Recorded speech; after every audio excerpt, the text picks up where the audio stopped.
মানে বিশ্বাস করেন, everyday is my school day. এখানে বড় আলেমরা আছেন, সাদি ভাই আমি খুব সম্মান করি ওনাকে। আমার যদি ভুল হয় আমাকে ভুল ধরিয়ে দিবেন। আমি সবসময় বলি কোরআন হাদিস থেকে আমার অনেক ভুল আছে, আমি চেষ্টা করছি। আমি কোরআন এই আরবিটা শেখার জন্য আমি ঢাকা বিশ্ববিদ্যালয়ের ছাত্র ছিলাম, তখন আন্তর্জাতিক ভাষা ইনস্টিটিউট আছে আমার ঢাকা বিশ্ববিদ্যালয়, সেখানে আরবি এবং সংস্কৃতি, হিন্দু ধর্ম জানার জন্য আর মুসলমান ধর্ম জানার জন্য আরবিটা শিখেছি। পুরো শিখতে পারিনি, যতটুকু শিখেছি এখনো শিখছি এভরিডে। যত শিখতে যাই তত মনে হয় কি মহাসমুদ্র ইসলাম, আল্লাহু আকবার, কি মহাসমুদ্র, কি মহাসমুদ্র।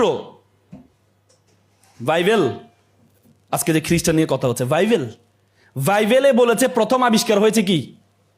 আলো। বাইবেলে বলেছে প্রথম আবিষ্কার হয়েছে কি? আলো। আলো কি আবিষ্কার হয়েছে? আর আল্লাহ বলেছে আমি প্রথম আবিষ্কার করেছি। প্রথম দিন কি? শুক্রবারে কি তৈরি করেছি?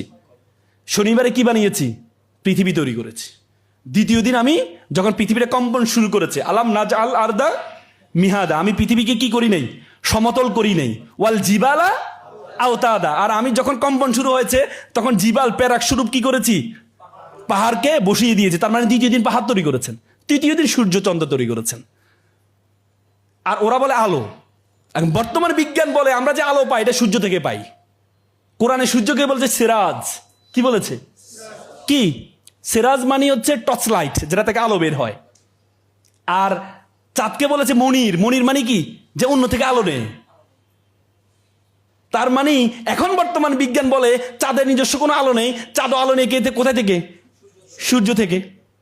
তাহলে বাইবেলে যে বলেছে প্রথমে আলো, আলোটা আসলো কোথায় থেকে? তাহলে বিজ্ঞানের সাথে সাংঘর্ষিক নাকি বৈধ? কি সাংঘর্ষিক? এটা কি বুঝাইতে হবে না? এটা কি বুঝাইতে হবে না? যারা খ্রিস্টান হচ্ছে, যারা খ্রিস্টান দিকে চলে যাচ্ছে, তাদেরকে বুঝাইতে হবে না যে তোমার বাইবেল কি সঠিক? তোমার বাইবেল কি সঠিক? এটা কি আপনি এমনি বললে হবে? না না না, আমাদের কোরআন হচ্ছে সর্বশেষ, এটাই মানতে হবে, এ কথা বললে হবে? আল্লাহ তো বলেছে উদু ইলা সাবিলি রাব্বিকা বিল হিকমা, তোমাকে হিকমতের সহকারে দাওয়াত দিতে বলছে। আপনাকে বলে নাই কি নর্মাল ওয়াইতে আপনি বলবেন, সেটা বিশ্বাস করে নিবে? আল্লাহ কি বলেছে?